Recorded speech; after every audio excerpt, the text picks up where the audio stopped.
right, welcome into Surviving Paradise, the podcast that takes a sometimes serious, sometimes humorous look at the claim by Jehovah's Witnesses that they are living in a modern-day spiritual paradise. I invite you to hold my hand.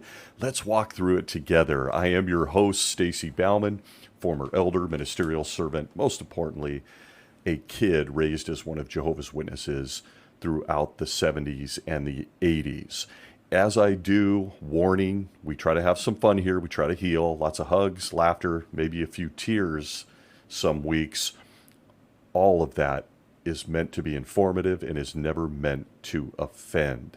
We like to hand out hugs as much as we do hand out sarcasm. So we want to thank you for being here. Please stay, no matter what stage or what curiosity you have about Jehovah's Witnesses. But to get a little deep this week, going to get a little deep. Anyone who listens to the show knows I like to have fun. I like to laugh. I find it very healing. It keeps me sane. But this week I really want to explore something that has always troubled me.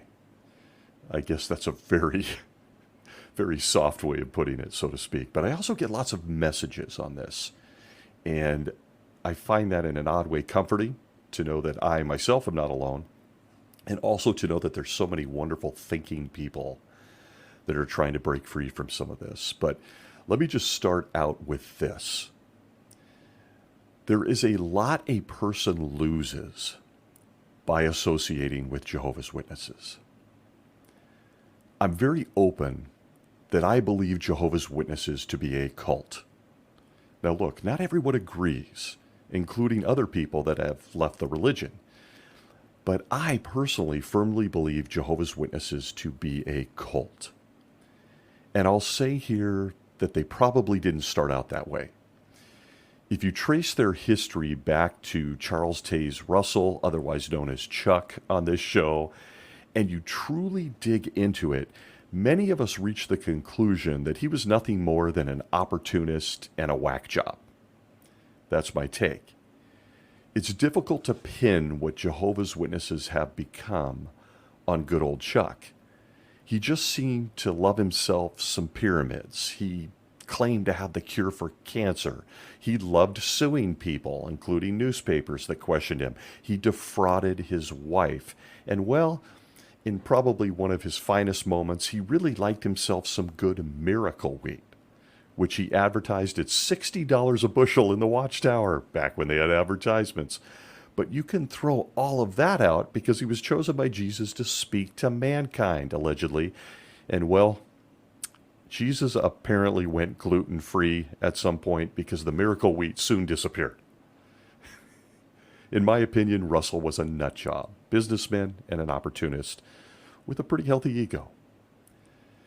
In my opinion, the organization of Jehovah's Witnesses gained cult status under the next guy, Judge Joe Rutherford.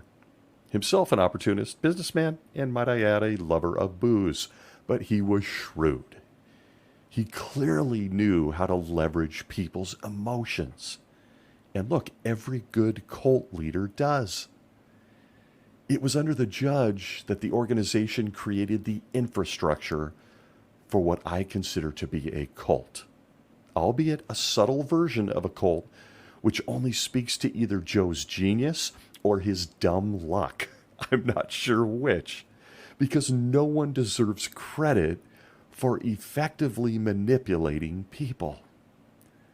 And so there it is, in my opinion, Jehovah's Witnesses are a cult. You have a lot to lose with them.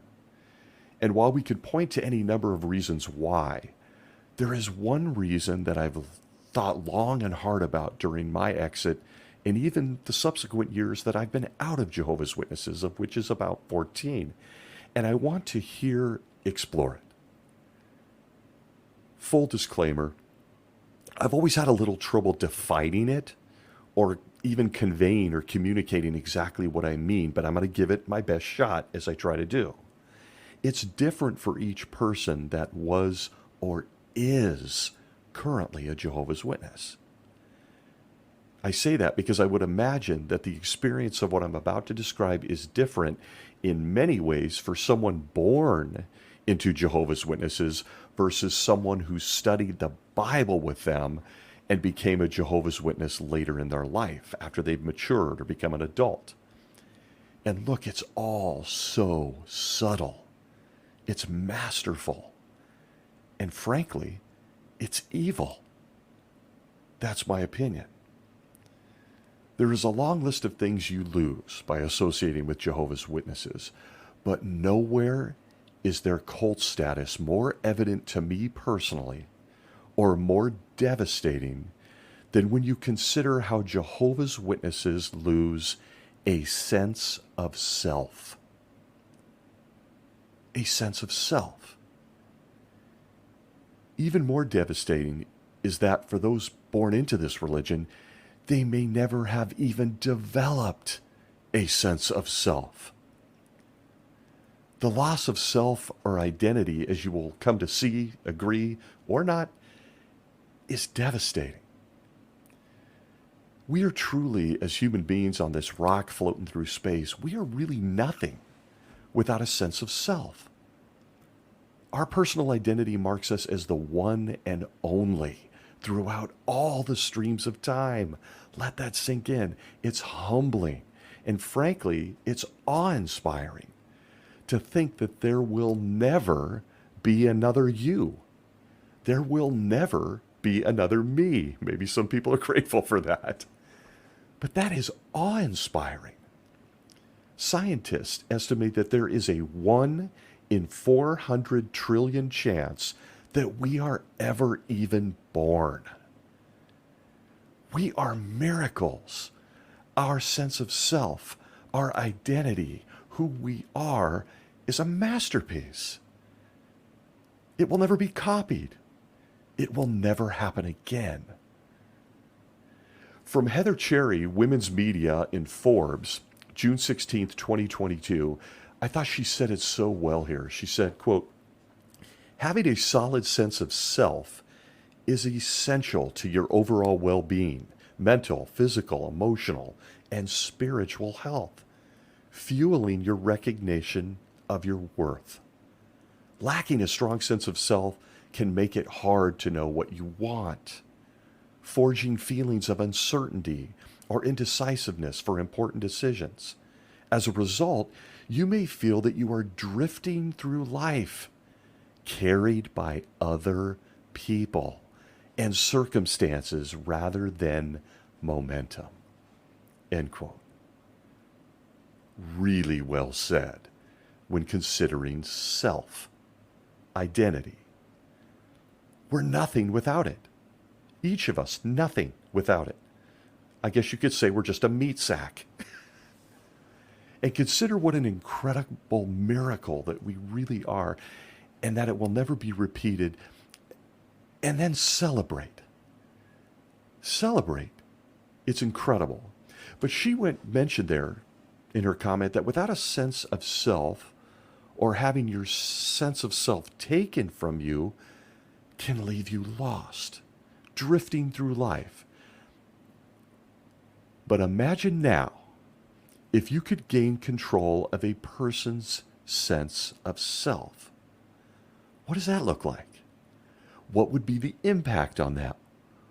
Why would anyone want to take someone else's sense of self, whether on purpose or even by accident? What is included with having a strong sense of self, of identity? I got to tell you, it's not hard to take it. It's not hard to take someone's sense of self. You just set in motion some claimed authority. You add some fear. They get you on a daily physical and mental hamster wheel. And voila, your sense of self is being eroded. It erodes to the point where you not only lose it, you don't even recognize it. Gone. Stolen. My guy Albert Einstein, once said, quote, "How many people are trapped in their everyday habits, part numb, part frightened, part indifferent? To have a better life, we must keep choosing how we're living." End quote. And if Albert Einstein doesn't impress you when speaking of your power of self or your identity, what does Jehovah say? What does his son Jesus say about each of us and our unique sense of self? At Isaiah chapter 64 and verse 8, we get this quote, "Yet you, Lord, are our Father. We are the clay. You are the potter. We are all the work of your hand." End quote. Wow. Each of us, that 1 in 400 trillion, are the work of Jehovah's hands. He molds us. Jesus follows that up to back up Dad at Matthew chapter 10, verses 29 through 31, where he tells us that all the hairs of our head are numbered. Seems like he knows a few details about us and our sense of self. They both seem very invested in us and who we are as people. And so with all of that in mind, from Albert Einstein said, quote, to Jehovah, right down to the King of Jehovah's Witnesses today, Jesus, I'm going to make a series of bold statements today. This is going to be a deep one. First, I don't think Chuck Russell set out to steal our souls, but I definitely think the second guy did. And the ability to steal a person's persona, their feelings, their psyche, memories, motivation, personality, desires, identity, and so much more were truly perfected by Judge Joe. By putting Jehovah's Witnesses under an avalanche of messaging, weekly meeting schedules, false narratives on saving others and the planet, and so much more. And of course, I compared all of my own thoughts on this to the magic book known as the Bible, and of course, the one person I was supposed to look up to my whole life, Jesus Christ. So imagine how confused I was as a Jehovah's Witness after reading this. At Matthew chapter 11, verses 28 through 30, quote, "Come to me, all you who are toiling and loaded down, and I will refresh you. Take my yoke upon you and learn from me, for I am mild-tempered and lowly in heart, and you will find refreshment for yourselves. For my yoke is kindly and my load is light." End quote. I can only say here that I guess Judge Joe Rutherford missed the memo, was probably distracted and pissed off at the hair growing on his chin, or Jesus changed his mind after choosing his earthly corporation. Because there's no other way to say it. For Jehovah's Witnesses, loads got heavy. Real heavy. And in so doing, Jehovah's Witnesses throughout the last century, right up to this very moment, face a steady erosion of self. How to explore it all? I'm not sure. I'm trying. But it's very real. And it's not by accident, people. It's by design. Let me prove that comment. Let me ask anyone listening, take a minute, really take a minute, wherever you may be safe. Have you ever found yourself during a congregation meeting just looking around at everyone? You just look around. The meeting is horrifically boring, as most of them are. But you find your mind drifting and you start to look around at your fellow audience. What did you see? Tell me if you've noticed the following in yourself or in others while sitting in a kingdom hall at a meeting. Spacing out. Daydreaming. Glazed looks. Staring. Your mind going blank. Your mind wandering. The sense of the world not really being real in that moment. A feeling that you're watching yourself from the outside. Detachment from self or identity. A somewhat out-of-body experience. Or disconnected from your surroundings. Have you ever noticed any of those feelings in any environment with Jehovah's Witnesses? And might I add, outside associating with other Jehovah's Witnesses, just yourself personally? Well, I have news for you. Everything I just said to you is a list of symptoms from the University of Washington's Harborview Abuse and Trauma Center for defining disassociation, identity crisis, and a loss of self. First, I'm not speaking in absolutes. I'm sure other people, even the non-religious, daydream or space out or disassociate from time to time. But second, be honest with yourself how many times you notice this in a Jehovah's Witness inside or even outside a Kingdom Hall. Disassociation, a zombie-like look, an inability to know how they feel. But have you ever asked why? Were you like me and constantly questioning how or why this is happening to the happiest people on earth who are set to walk into perfect health on a paradise earth and live forever? And trust me, I'm the king of disassociation. I used to do this while I was the Watchtower conductor. Not kidding. I not only disassociate, but while the brother to my right was reading the paragraph, I'd look out at the audience, my own mind drifting to see what everyone else was doing and what and how they were reacting, if we were connecting. It wasn't like I was projecting or only observing it in all my fellow Jehovah's Witnesses while feeling great about myself. No, I was right there with them. It didn't matter that I was on stage leading them. I was there too. I too seemed to have lost my way many, many times. I questioned who I was, what I liked, why I liked it, what I wanted, why I wasn't going for something I wanted, or maybe the worst one of all, why is every day Groundhog Day? Why am I on autopilot? Why does everything feel the same? Why did I find the Truman Show oddly validating?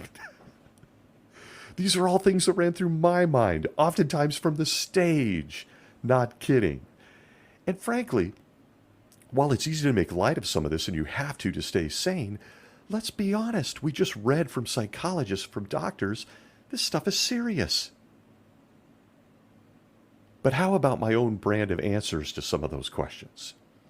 In a 2018 interview with the Daily Mail, Dr. Alexandra Stein said the following, quote, "The aim of cults is to isolate you and trap you in that isolation. They create chronic stress, which causes trauma. Trauma leads to disassociation, a state in which you cannot think about your own feelings. In that gap, the cult can insert its ideology and tell you what you are feeling." End quote. Does any of that sound familiar? Eventually, somehow, some way, I personally took inventory on my life. In order to do that, I had to break it down to putting my life under a microscope in 1 week increments. Here we go. You're going to journey into my head if you're listening to this show. It's very, very obvious once you're out what is happening, as the good doctor there just told us. A gap is created, and in that gap, ideology is inserted, and you're told what you're feeling. So again, back to me breaking free of this, if even in moments of time, in split seconds, putting my life under a microscope in 1 week increments. And are you at all interested in learning what I found? Well, stay tuned. Here it is. Keep in mind that what I'm about to share with you, examining my own life and what created gaps and where I lost my sense of self, all came from. But during this time, each day, as what I'm about to share with you, included a full-time job. Gotta have that. I was a father. I was married at one point. All of that comes with what I'm about to share with you. And might I add, what I'm about to share with you doesn't include judicial meetings, doesn't include preparing for them. People's lives are in your hands. It doesn't include shepherding calls. People's lives are in your hands. Or just random phone calls, people desperate for help or in pain. Here's what I found. Saturday, conduct the book study. Go out in field service. And of course, I took the obligatory coffee break. It was the only joy I had. Sunday, conduct the Watchtower study. Give a public talk. There were times I did both on the same day, either in my own congregation or I conducted the Watchtower in ours and I drove to another one and gave a talk. Monday, prepare my parts for the Theocratic Ministry School, things like the instruction talk, the Bible highlights. Tuesday, prepare my service meeting part. I often also had a service meeting part on the same meetings or times that we had the Theocratic School, doubling up. Wednesdays, give my Theocratic meeting part. Oh, also give my service meeting part. Thursdays, prepare for book study group that I was conducting for Saturday morning. Friday, prepare the Watchtower study for conducting on Sunday. Saturday, conduct the book study, field service, and there it is. When I put it under the microscope, I realized the gaps were being filled.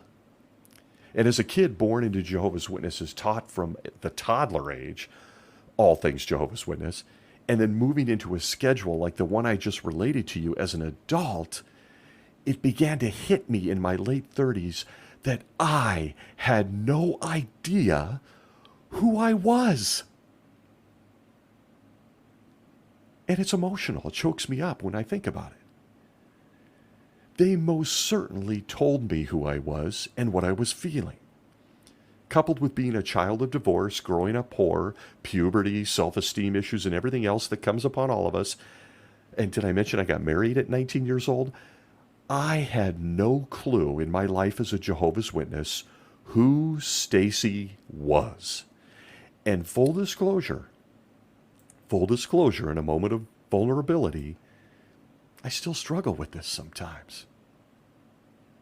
But I know where it came from. The gaps were being filled in how I was building my sense of self. And they were being filled by a cult. As Dr. Alexandra Stein said moments ago in the quote I read you, they told me who I was and how I felt.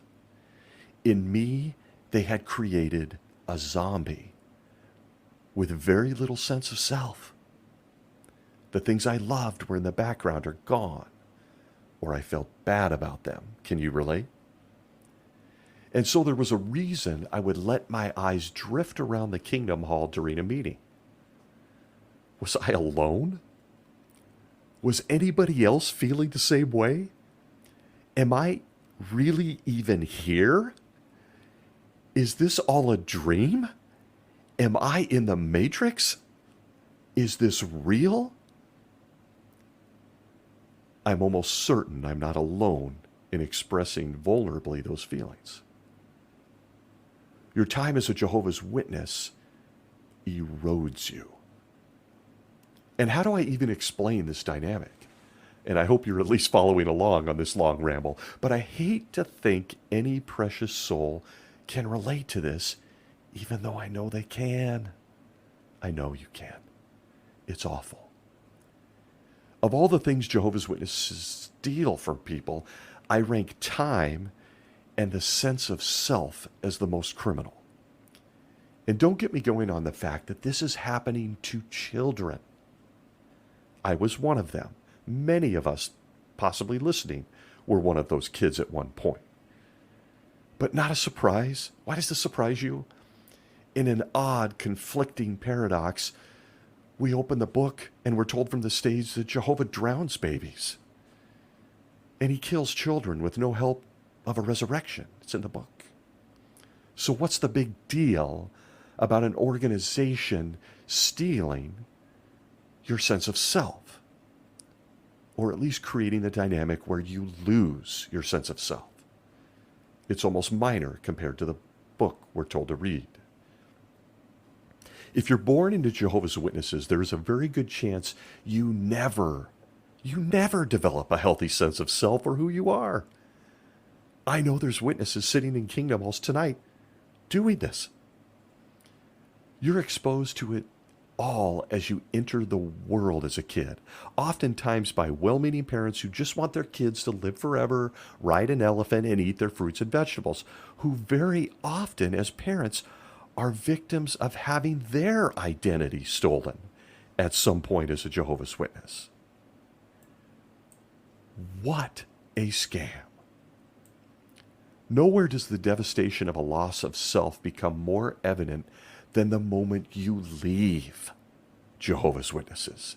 Do you know what I speak of? Can you relate to this if you've left?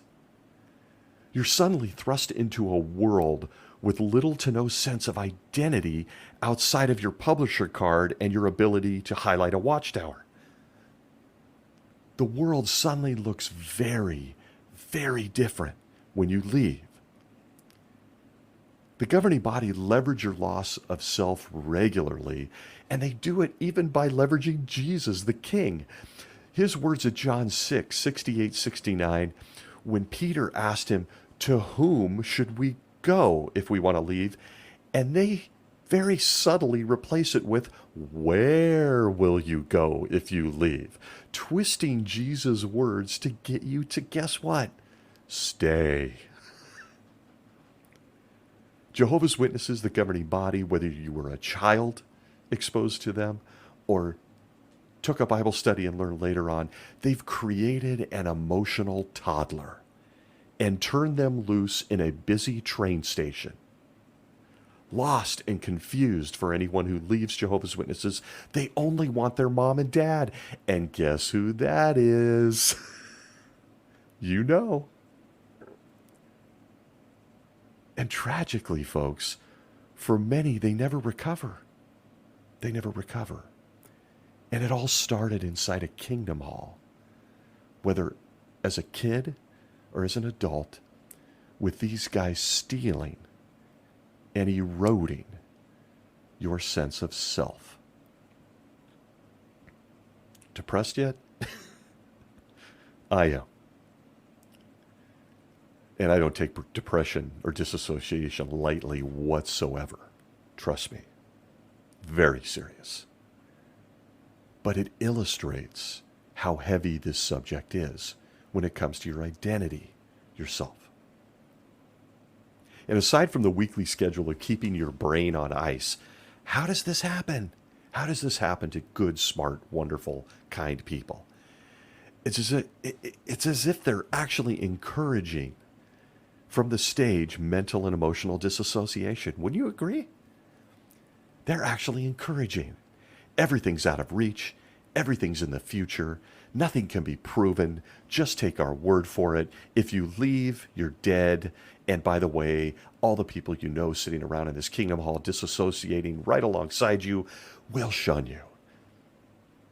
But how do they do it? It's all in the messaging. It's all in the messaging.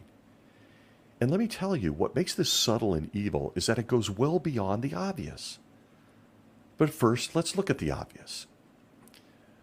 Jehovah's Witnesses are taught early and often not to trust themselves. Yourself.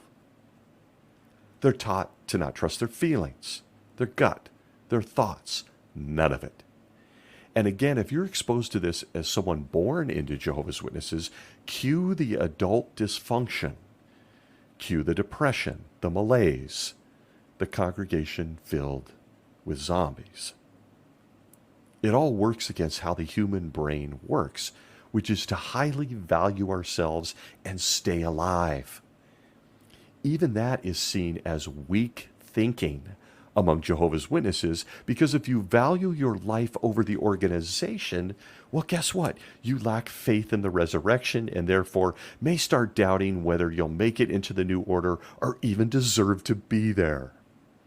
Isn't it something how I can reel that off?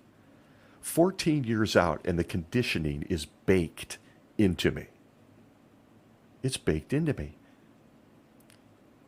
And if you don't believe this, take a look at children who need blood but choose to die instead. Take a look at the Holocaust.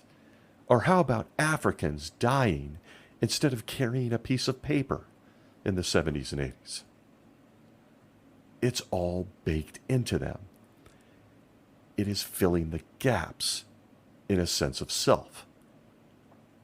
For Jehovah's Witnesses watching on as they sacrifice their self, and in many cases their lives, the thinking is only reinforced in the survivors as heroic and no big deal. You'll soon be making banana bread together in paradise. There's no reason to be upset about this. There's no reason to be upset about a teenager who was exposed, who lost their sense of self, who's fighting against the very real desire to live but won't take blood. No. You'll all be cutting up watermelons soon in a pair of khakis. Meanwhile, that person or persons are gone. And folks, look, not fun to say it, but they're gone forever. And your subconscious brain, for many of us who've left, who are sitting there looking like a zombie, disassociating in a meeting, our subconscious brain somehow knows it. And it sends you into a dark place, therefore the trauma and disassociation. Do you agree? Have you seen this? For those bought into the jw.org plan, they become one of those people sitting in the Kingdom Hall with incredibly vacant eyes. I saw it from the stage. I saw it in the mirror. But back to the messaging. Humans are insatiable. We don't have time to dive completely into the human condition. I love to do that, as you know, when discussing self, but it bears repeating that you can't even define a sense of self without stacking life experiences. You gotta live. You gotta live. And sometimes that means making decisions that aren't in your best interest or weren't a great decision or cause some harm or discomfort. That's part of the gig. None of us like it. I don't think anyone loves it. But you have to stack life experiences as you build self. And let me give you an example. It's simplified, okay? Very simplified. A person, almost always a kid, but a person says, I hate sushi. First, you're nuts. Hope I'm not offending a sushi hater out there, but sushi's amazing. You're nuts. But then you learn that that same person who hates sushi has never even tried sushi. We're all guilty of this. Kids are really good at this. I know. But am I right? How can you define a healthy sense of self if you're constantly exposed to messaging that yourself is wrong? You don't really like sushi, even though you've never even tried it. And just thinking about trying sushi is in itself wrong. And you proclaim to anyone listening in the restaurant, I hate sushi. But you've never even tried it. Folks, welcome to Jehovah's Witnesses. That zombie stare or feeling of being completely lost can almost always be traced back to decades of messaging you didn't even realize was chipping away at who you are.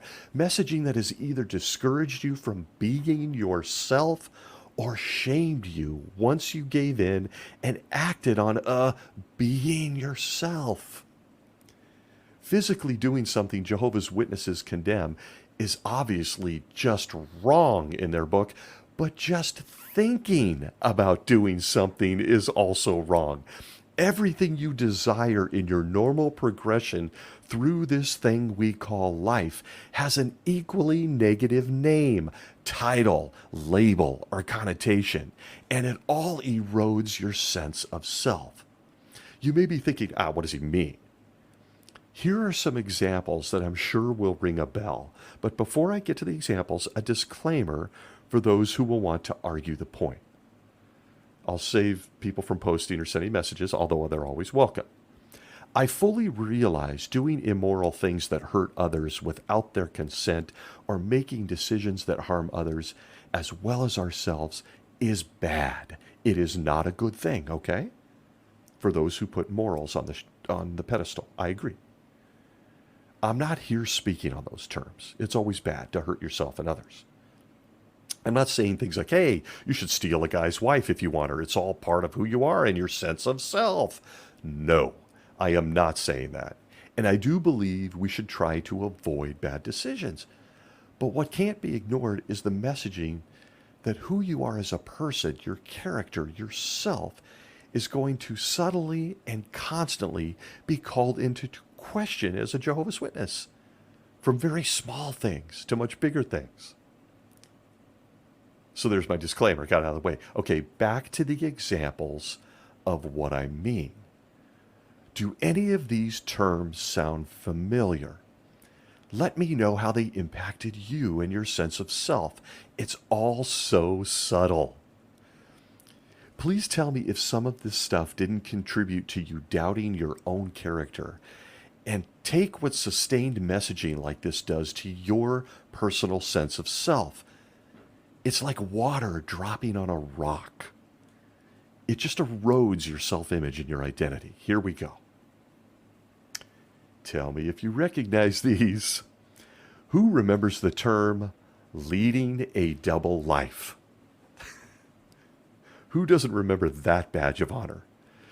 During a highly formative time in your life in developing self and identity and figuring out who you are, a Jehovah's Witness is told that almost everything they want or do means they're leading a double life. That's right.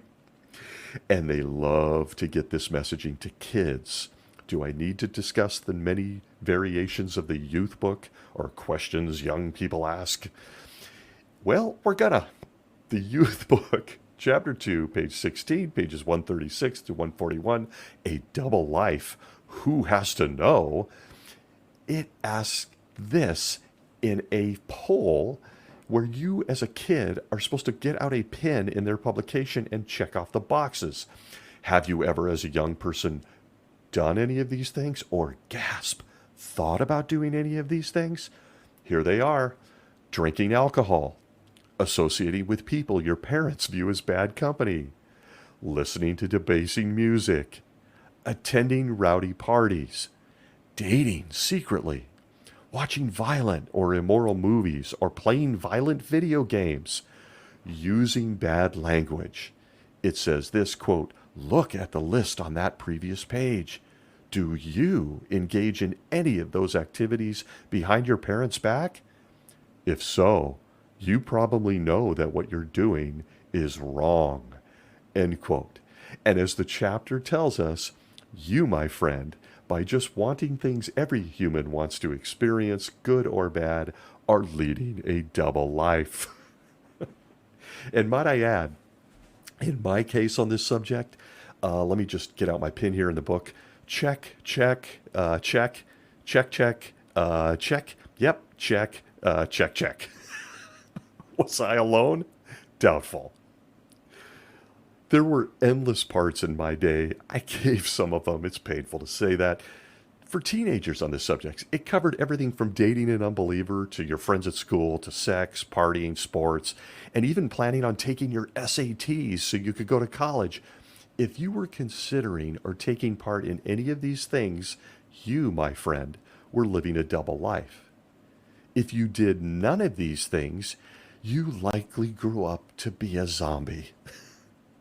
A baptized Jehovah's Witness, and a good steady publisher, but a zombie with very little sense of self. Stacking experiences in life only adds to your decision on who you are. And sure, you're going to make some mistakes. But for any PB listening, you're going to make mistakes anyway. They're coming. See a past episode on Jehovah being inside your head. He's always there watching. But I guarantee you're going to make mistakes anyway. But in my case, there was plenty I didn't do. And let me tell you, And some of those things being college, some of those things pursuing sports when I wanted to, all sorts of things I could list here, won't. But I know now that it contributed to my own malaise, those feelings of loss as an adult Jehovah's Witness. The people that I was in love with that I never dated, the colleges I never went to, the degree I didn't pursue, the friends that weren't Jehovah's Witnesses that I cared for, but I guess wasn't supposed to unless they were a Bible study. Drip, drip, drip, drip. The erosion to your sense of self begins early for a Jehovah's Witness. You never stack experiences that contribute to who you are as a person, your identity in yourself. But how about another example? You're going to recognize this one, folks. Let me just tell you all, your heart is treacherous. At Jeremiah chapter 17 and verse 9, the Bible gets into the act. It says, quote, "The heart is more treacherous than anything else and is desperate. Who can know it?" End quote. Oh yeah.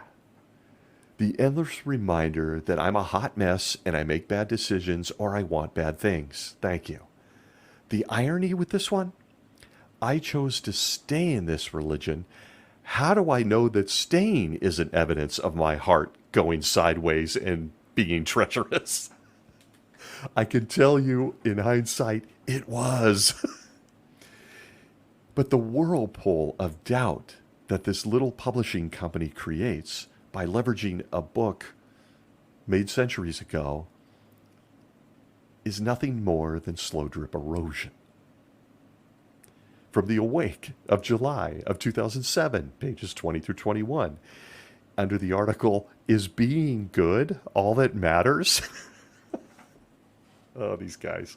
Quote, what is the danger in choosing for ourselves what constitutes being good? We have all inherited a tendency to act selfishly. Yeah, that's how we stay alive. Back to the quote, "Our own hearts can deceive us. We could easily minimize the importance of God-given requirements that we construe to be difficult or restrictive." End quote.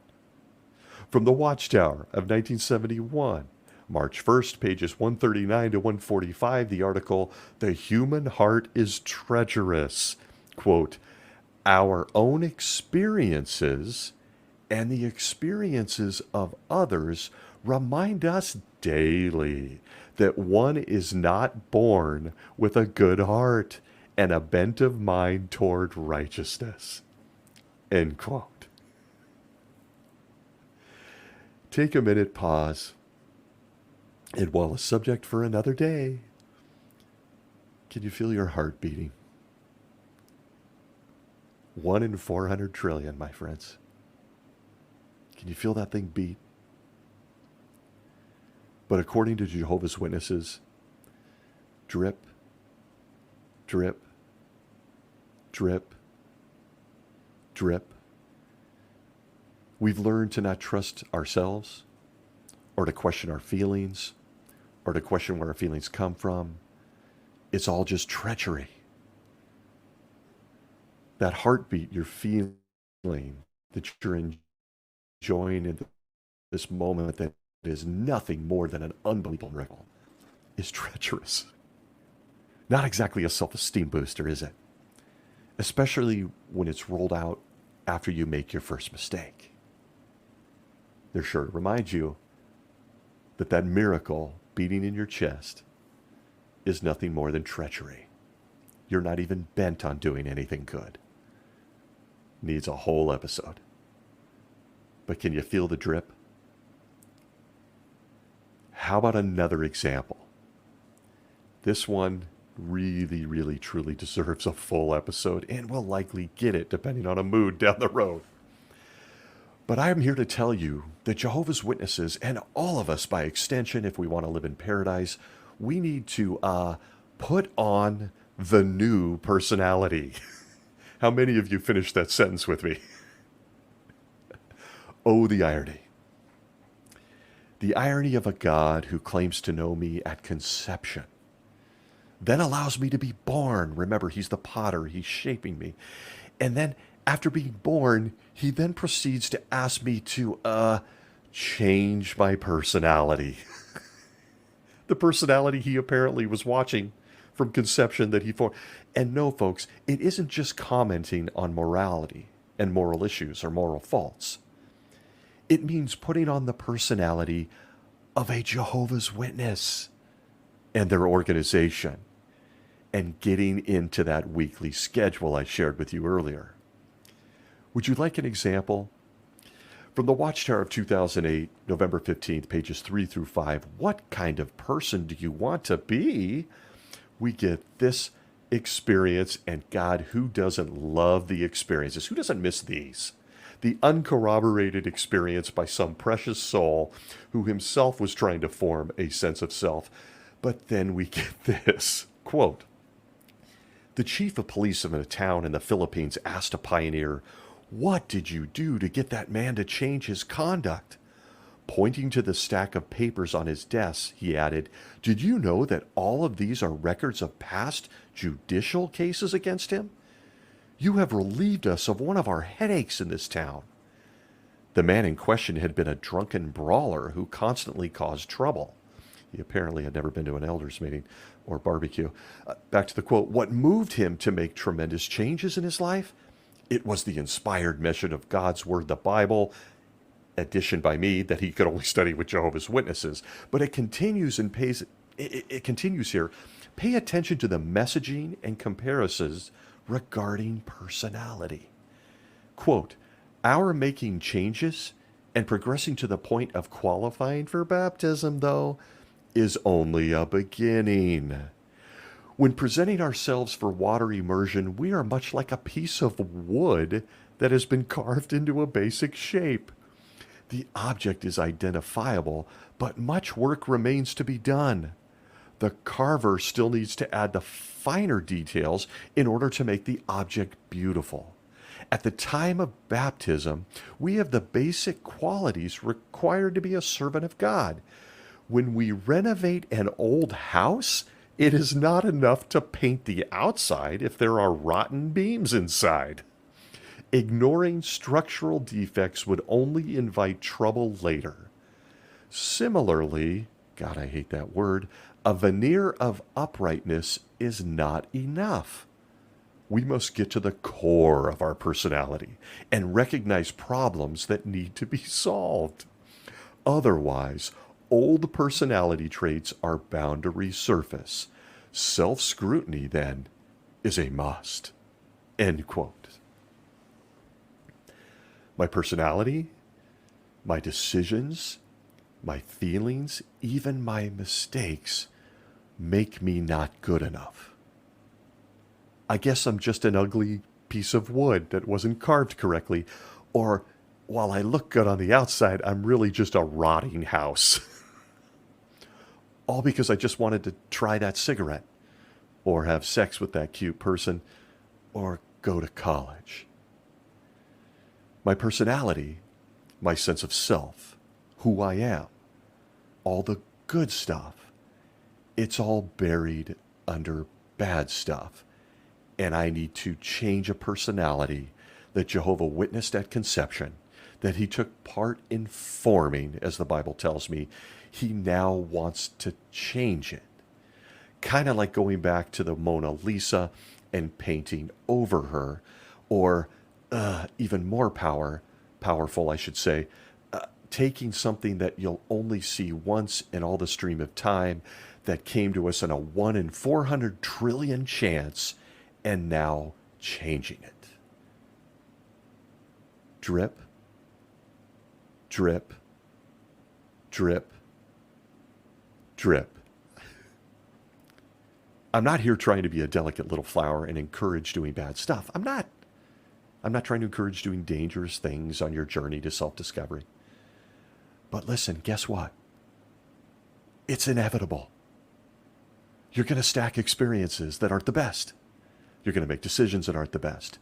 But you must do them to have a sense of self. And I always sat back in stunned amazement.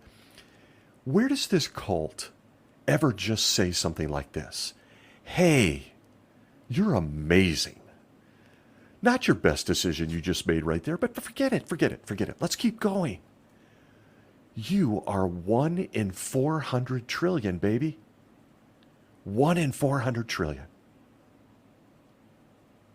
Would it kill them to do that just once? Not only with an adult that's turned into a disassociated zombie in the Kingdom Hall, but how about to a kid? Even if you try the sushi and hated it, you're going to be reminded that it was a bad decision all along, why it was a bad decision, why you're leading a double life and need a new personality because, well, the heart Jehovah has been watching since dad's sperm hit mom's egg, well, guess what? That heart is treacherous. And one day as a Jehovah's Witness, you wake up enough to look around a Kingdom Hall during another boring meeting, and you see the vacant stares of your fellow zombies. Check that, sorry, your fellow brothers and sisters, many of which may be desperately trying to figure out who they are and how they got there. Decades of erosion to their sense of self until they just put on another tie or a dress that goes over the knee, sisters, no slits, and did the only thing they know how to do: drive to the Kingdom Hall again. I've shared several times on this show how science and the medical community have done extensive research on the mind, psyche, personality, sense of self, identity. Around age 2, children begin to develop a sense of self, which is an integral part of their social and emotional development. Between 24 and 36 months, your toddler goes through a lot of social, emotional, and cognitive growth. He or she is figuring out their likes and dislikes, growing towards individual bonds with people, participating in imaginative play, and becoming more independent with everyday tasks, trying things. All of this leads to him or her learning more about themselves or developing self-concept. Now I ask you to consider, just consider with me, if there's a correlation and a heavy impact to endless, constant messaging that says, don't trust your instincts. If you do, you're leading a double life, and we need to talk because we need to help you develop a new personality. Could there at least be a connection between this and a grown adult who is suddenly sitting in a Kingdom Hall with no sense of self? After many years, my own therapy, and let me tell you, endless reflection, including what inspired this episode, I believe there is. I believe there really is. But it doesn't stop there for me. This subject is so deep, so pervasive for a Jehovah's Witness, that I believe there may be even more lurking below the surface on this subject of self. And look, as I do in the more serious episodes, I'm just going to say it, trigger warning. I have nothing but respect for people and their belief systems as long as it doesn't harm others. We all should respect others. We shouldn't persecute people for what they believe. We're all a little broken. We all have different thoughts. We all have different selves. So trigger warning. What follows is going to be highly controversial to some people, but it's not meant to offend. I ask you, here it comes. Does the Bible itself seem to chip away at our sense of self? In my opinion, the answer is a resounding yes. And listen, respectfully, I know I'm going to hear from the moralists or even honest-hearted, loving, wonderful Christians on this. I respect that, and I respect you. While much of this is about refining morals, the overall impact of constantly telling someone that they're terribly flawed should not be underestimated. And whomever you believe wrote the Bible, and Jehovah's Witnesses fully believe the Bible was written only for them, it has some messaging that can leave a person's psyche, persona, and identity pretty beat up. Some examples, you ask? Here's a few. From Proverbs chapter 28 and verse 26, we get this from Jehovah, quote, "Whoever trusts in his own heart is stupid, but the one who walks in wisdom will escape." End quote. We're stupid. At Galatians 6:3, quote, "For if anyone thinks he is something when he is nothing, he is deceiving himself." End quote. Warm and fuzzy? Proverbs 26:12, quote, "Have you seen a man who thinks he is wise? There is more hope for someone stupid than for him." End quote. 3 examples from a book inspired and written by Jehovah that tells us we're stupid, we shouldn't think too highly of ourselves, we're really just nothing. And if we think we're smart, we're just more kinds of stupid. I get it. I'm dumb without God and should live in fear of my next decision. And let's just say it's all odd to me, considering I was made in, well, his image. Huh? I'm stupid and dumb and I shouldn't trust myself, but I'm made in your image and you've watched me since conception. How does anyone ignore this messaging cognitively? Would you say even those 3 verses, would you say stuff like that to an infant or to a child? No matter how you apply its context or message, ask yourself if it builds you up. Does it help you grow a healthy sense of self, of identity, of personality? But it just gets worse from there, as if it possibly can. I mean, that's an oxymoron. It's inconsistent, the Bible that is, in its messaging about our personalities, including its examples of what a man of faith looks like, of character building, of what good decisions are, and so much more. And I don't really know how anyone, much less a Christian or a Jehovah's Witness, can dismiss that. It's okay to recognize that there is good and bad in the Bible, and I do. I've read it multiple times. But a Jehovah's Witness is told to build their sense of self around this very book and their organization. And let's just say I'm about to lob from the deep corners of my mind a few things that just don't add up for me, and certainly didn't add to my sense of self. I can't imagine how they do for anyone's sense of self. As an example, or as a touchstone of something to look at on that journey. As you read the Bible, you see a lot of babies die. I get so pissed at that.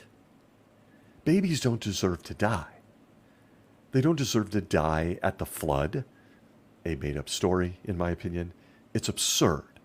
They also didn't deserve to die because they happened to be born to parents who lived on a piece of property known as the Promised Land, and, well, Jehovah promised it to someone else, so we're going to kill babies now. As I open the pages of the Bible to build my sense of self, I notice that King David, caused the death of babies. He committed adultery. He committed murder.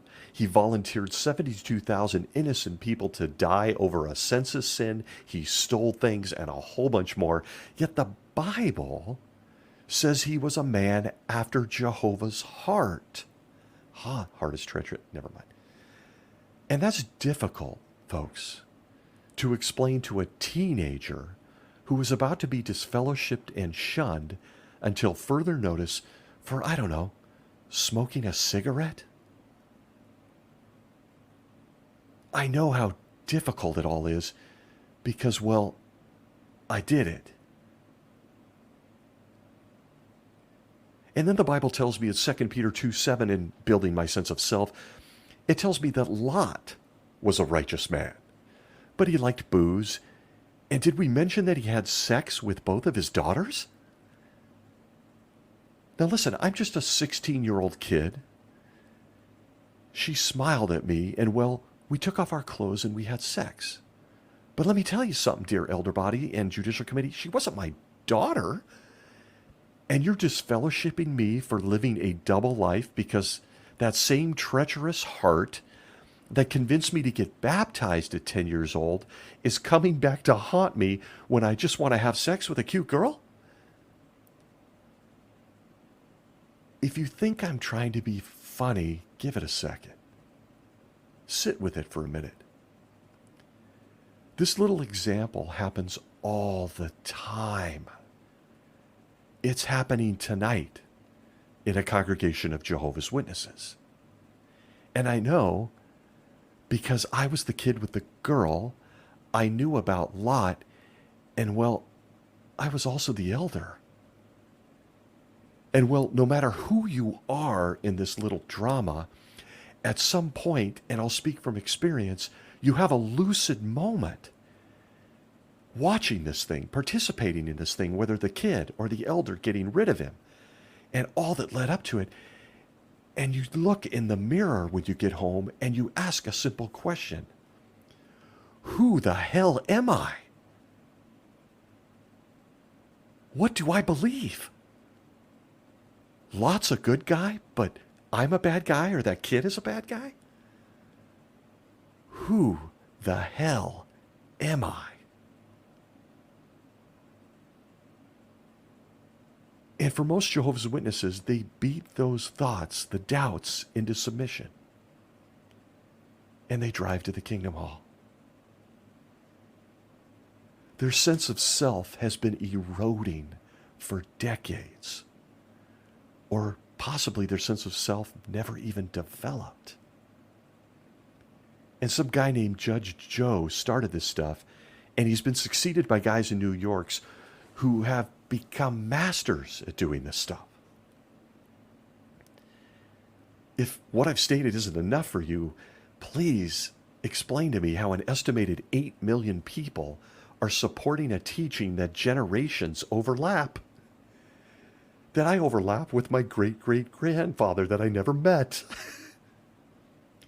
Despite a witness's brain saying, generations don't overlap, they either fight the voice that screams out with whatever sense of self they have, or they default to an empty soul that has no sense of self. They accept it, and they nod their heads. And if you're the Watchtower study conductor, you stare out at people wondering if they feel the same.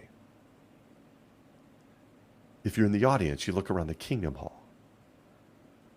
If you're a stranger today, you just take a few minutes to watch him standing next to a book cart.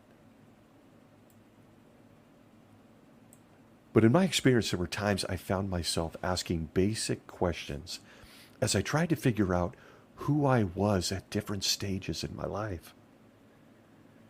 As a fatherless boy, I suppose my biggest questions was this: why don't you like me, Jehovah?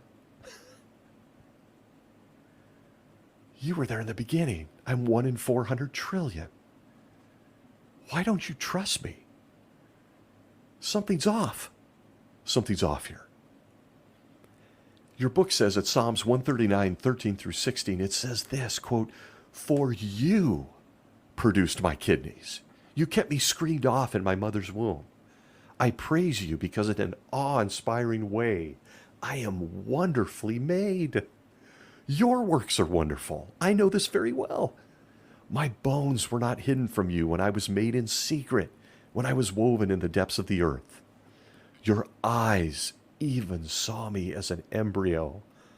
All its parts were written in your book, regarding the days when they were formed, before any of them existed." End quote. Who we are seems pretty important to Jehovah, and to the point where he was admiring our sense of self while we were a mere fetus. You admired me personally and anyone listening to this crazy show before we even existed. Why do you now want to take that all away from me? Why? I'm 1 in 400 trillion. And since you seem to know who I was before I was even conceived, can you tell me who the hell I am now? Imagine the moment I realized that Jehovah himself may have a problem with this. That Jehovah, the author of the Bible, may have no sense of self. Just check out the Old Testament versus the New Testament. Or maybe Malawi versus Mexico. The Bible writers seem to have had a hard time nailing down Jehovah's true character. Maybe Jehovah needs to own this whole mess in this subject of self. Moses, shifting gears, was a little late once. You might remember the people were upset. They made a golden calf. Jehovah just wants to kill them all and kills quite a few. But then Jehovah, in exposing his true sense of self in Exodus 32:14 says, quote, "So Jehovah began to reconsider the calamity that he had spoken of bringing on his people." End quote. Change of heart. We as people do that all the time. I'm sure the people who wrote that weren't, never mind. Jehovah clearly had a solid sense of self there himself. As an example, I know when my son was a toddler, he once said he loved his mother more than me, so I just punished him for it and beat him since. Never mind. Sarcasm. I was made in his image. This subject of the sense of self and how we build who we are, really the greatest treasure we own, ourselves, 1 in 400 trillion, is a fascinating one when compared under the microscope of Jehovah's Witnesses. The message of Jehovah's Witnesses is one of conformity. Your sense of self is their sense of self. If you don't conform right down to your personality, there are several labels that get thrown at you. You recognize these, I'm sure. Bad association, weak, fringe, disobedient, rebellious, marked, immoral. There are more off the top of my head. Jehovah's Witnesses want obedience. And that sense of control is the earmark of a cult. It's pitched at every meeting, every convention, every JW broadcasting, and certainly every publication. If you want to argue that with me, dear Pimo or Pimi or someone on the fence, go out tonight and get that tattoo you always wanted. Show it off at the next meeting. Your sense of self allows you to get that. The Bible doesn't comment on it. Why are you getting the reaction you are? Wear a slim-fitting pair of pants if you're a brother. Lose your razor for a couple weeks. Disagree with something the governing body says. In one of the great ironies of all, they preach free will as they reach into your soul and they take it from you. In the end, despite being a 1 in 400 trillion miracle, you are just a cog in the machine. The leadership loves it. They call it things like worldwide unity, when in reality, it's really just worldwide conformity. I always go back to childhood, and one of my favorite authors, absolutely love this person, was Madeleine L'Engle. Wrinkle in Time was an all-time classic for me. But there's something she said in her book, A Circle of Quiet, that has always resonated with me, and it kept me encouraged on my journey, a continuing journey, I might add, to find myself. She said this, quote, "A self is not something static, tied up in a pretty parcel and handed to the child, finished and complete. A self is always becoming. End quote. Just attend a meeting of Jehovah's Witnesses and look around at the audience. You'll see it. You'll hear it. Just listen to whoever's on the stage. I promise if you listen closely, you'll see it and you'll hear it. I used to be one of the guys on that stage doing it, and I can still hear myself. I can still hear it. Drip, drip, drip, drip. Tonight we're going to talk about how to look, how to speak, what to think, and how to feel. Tonight, like every night, we're going to continue to erode your sense of self. Ask yourself what Jehovah's Witnesses are taking from you.